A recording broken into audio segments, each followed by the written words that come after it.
Hinanap ko na lang po si President Noel. Ngunit, hindi na ito makita. Nalulungkot nila ang malalapit na buong sa pandaluyan. Maliwan ang mundo para medyo. Ang buong buhay nila ay hindi mo nila.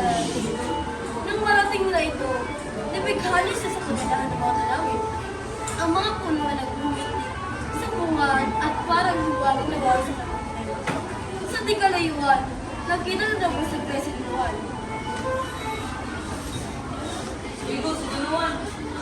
Saan? Ayun mo. Magandang lugar na ito ni Junuan. Igo, maniralan siya sa kanya.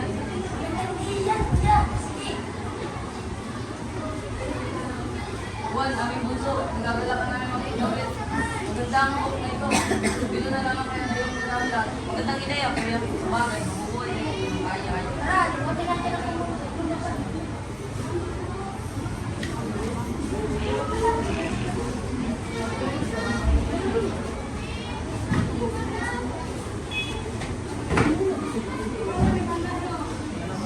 Mga kapatid, tingnan nyo. Ang gandang balon. Sino kayo nang mamayari nito? Gusto din ng mamayari ng balong yan. Wala namang malapit na wala sa paligid. Tara, tingnan natin ang loob. Ano mo na? Ikaw, kapatid. Matanda ko sa iyo, kaya ako ang nulungan. Teka. Ako ang panganay. Ako ang pangunguna. Sige, kuya. Ibalita mo na lamang sa amin kung ano ang nasa loob ng balong yan.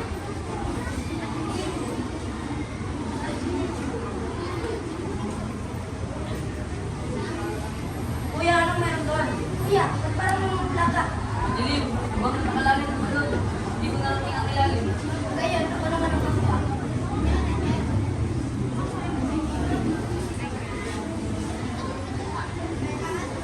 Kuya, anong meron doon?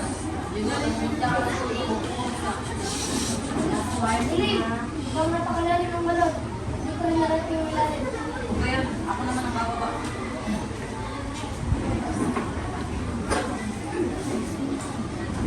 Sinunuhan ng mga nakarating sa pinakalan ng balon. Ang dalawang kapatid niya ay muli nakadama ng pagkabigo. Sa ilalim ng balon ay mayroong kaharian. Isang kaharian ang pagkagat ng ina. Sa kaharian niyon, nirahan ng magkapatid ang perang mayroong pantay. Napakagandang Pilipino. Sino ka? Ano ang sumakay?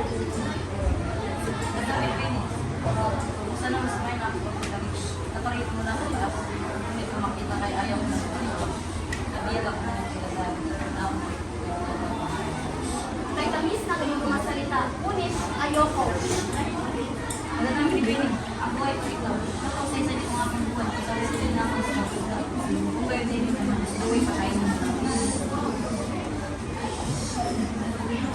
Pagapin mo ay pangako. Kapag ang puso ay naglaro, nagtaksin ka sa iyong pangako. Pagtataksin, hindi ngiti at magagawa sa hindi na kamamakan. Bueno, nasaan na ganyan ko? Sino ka? Aba, Juana, mukhang masarap pag inain mo ngayon ah. Aking prinsesa, magtago ka.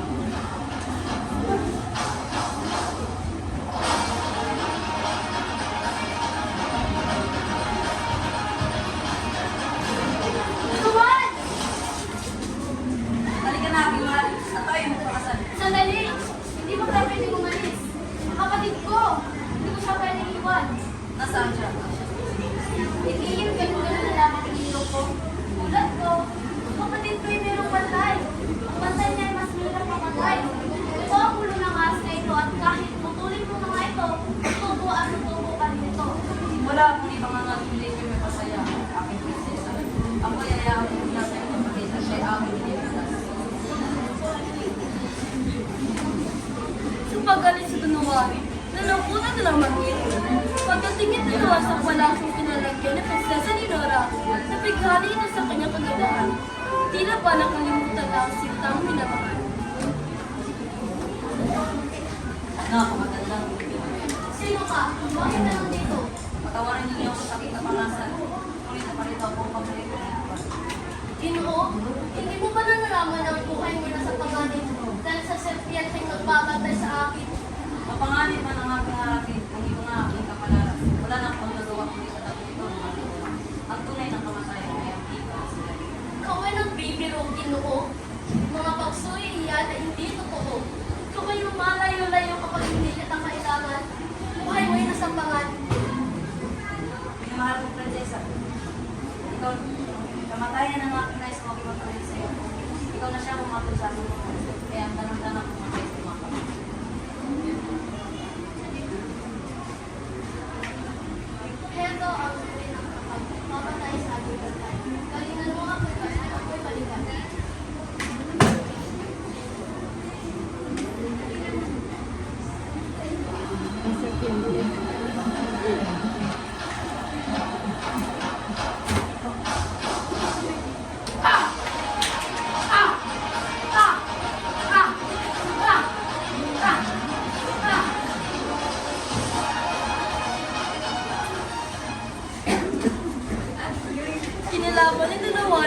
itaas ng bantay ng prinsesa.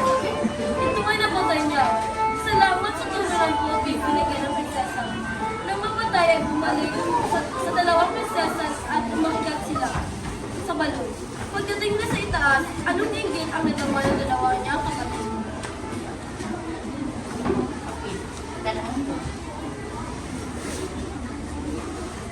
Yung mga ganun prinsesa niya ang po din. Niligtas ko sila mula sa balon. Naku!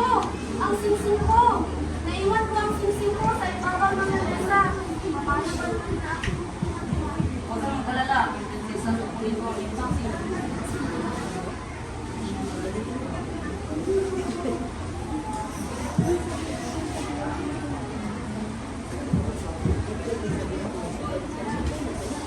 Ah!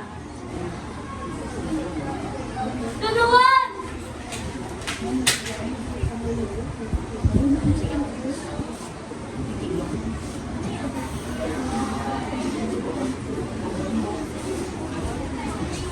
Umuwi na po yung niya ang dalawang magkapatid. Doon ay kinasal si Prinsesa Juana kay Don Diego. Ayaw naman magpakasal ng kapatid niya si Leonora kay Don Pedro. Dahil ang mahal niya talaga si Don Juan Mirang. Sa kabilang banda, si Don Juan na nahulog sa balon ay lubong na nakaratay. Pinagaling ng mahiwagang loko na alaga ng prinsesa si Leonora. Nagsimulang maglakway si Don Juan Pauli at sa paglakbay ay may nasakit. Isang ibong malikit ang sa kanya ay lumapit. Magrantining ito ay pinarinis.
Pinakinggan ni Dalawa ng awitin ng ibo at nagtungo nga sa De Los Cristales.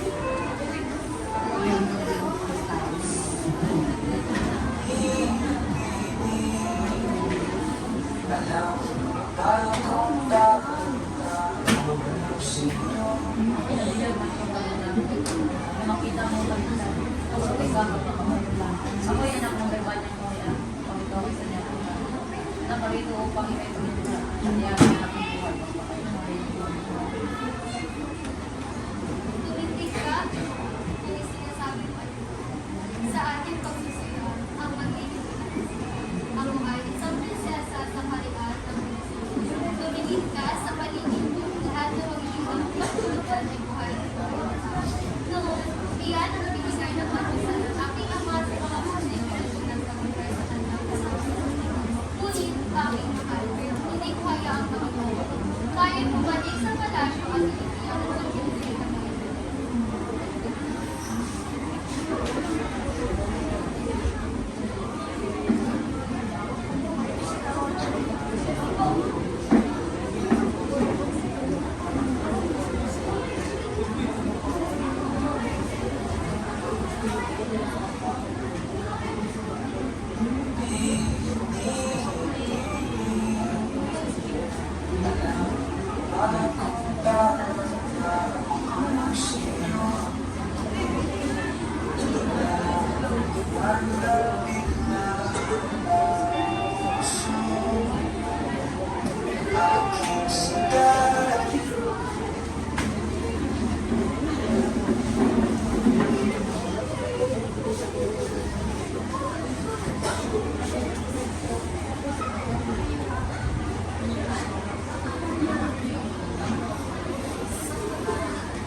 ako din sa iyo. Ano ang nais na mahal na Ginoo? Naparin po ako pahingi ng aming Panginoon na masunod na anak ko. Kung ganoon, maaari mo ba akong bigyan ng kaunting pamot? Narito ang buto ng trigo. Itahin mo ito ngayong gabi. At sa gabi nito, urin sa kaanil at gagawin tinapay. Tumang bukas at mayroon sa aking pangalmusal. At sila naman ang o siya, naiwan ko muna kayo at ako'y matutulog na. Kawan! Opo.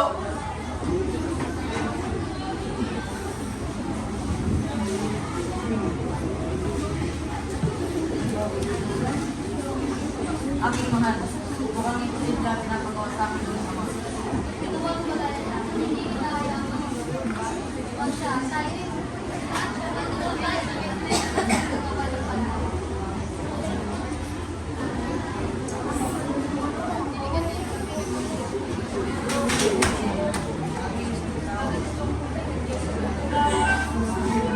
Dahil sa talentong Marika Blanca na prinsesa, nagawa nito ang pinapagawa ng hari. Kinabukasan ay mayroon itong tinapasama. Hindi makapaniwala ang hari kaya ito'y nagutos muli. Lahat ng utos ng hari ay napagtigumpayan ni Ganuan at walang nagawa ang hari kundi ibigay ang kamay ng kanyang kahanana. Ngunit paalis pa lamang ang dalawa nang magbago ang isip ng hari at hinabol sila. Tumakas ang dalawa at napunta sa kubatan. Magaling tunuan, kapatagumpayan mo ang lahat ng pagsubok. Ngayon, ibibigay ko na sa iyo ang iyong nais. Ganyan, Maria lang po. Hindi! Hindi ito maaari. Meron akong kapatid sa Inglaterra kasing bata at ganda niya si Maria. Pwede kitang ipadala doon. Ama, pabayaan mo na kami. Kapag pagkumpayan ng iganuan ang iyong mga pagsubok, karapat lamang masumunod sa iyong pinag-isap. Hindi!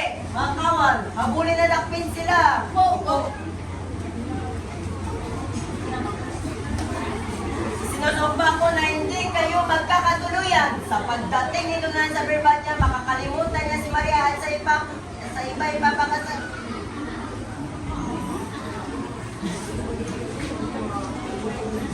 Tumakas si na Doña Maria at Juan, papunta sa kanihan ng Berbanya.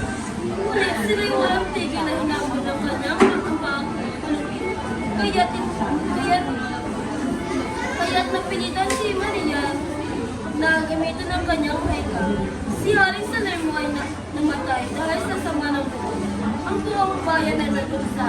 Naghihintay sa pagdating ng bagong rally at Reina. Matapos matagal na hapulan, pansamantalang itinigil ni Tunuan sa isang layon si Doña Maria.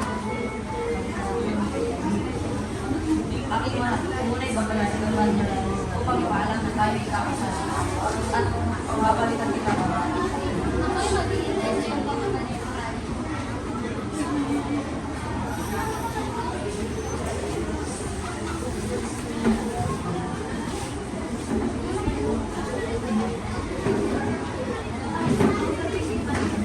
Natuwa po ang halian sa kanyang pagdating lalo na si Nora nag-antay sa kanilang pumunta.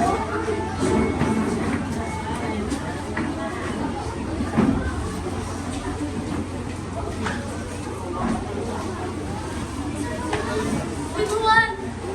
Sa pitong taong paghihintay na sila ay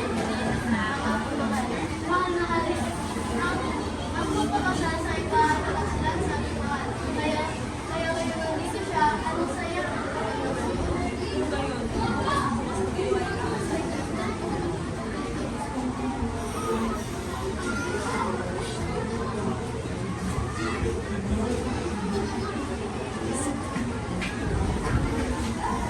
Tunuan, tinatanggap ko ba si Doña Leonora bilang iyong asawa? Sandali, meron ang kumilagang sa ikasal.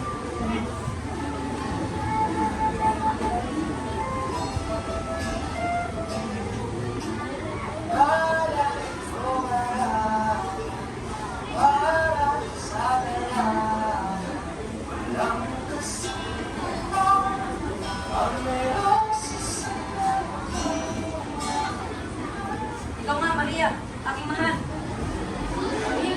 Hindi ito maaari. Ganuan, sabi ko sa akin ako naman may sumahali. asawa niya, Jesus Maria.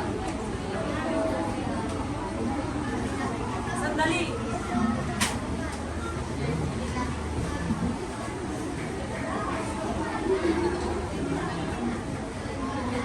Ako ang asa eskwela to sa Don Pedro, ikama sa Don Leonor. Don Juan ay kapsal kay Don Juan. Commander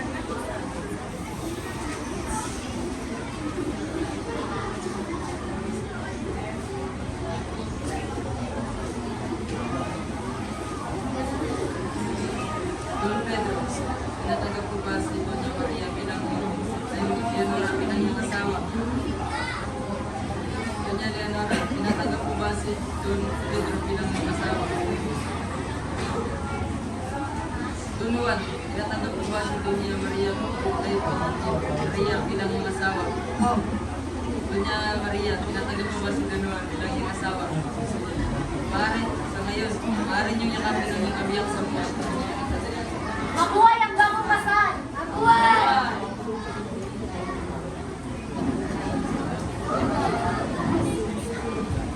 Don Pedro, nagawin mo ito corona bilang bagong hari ng Urbania.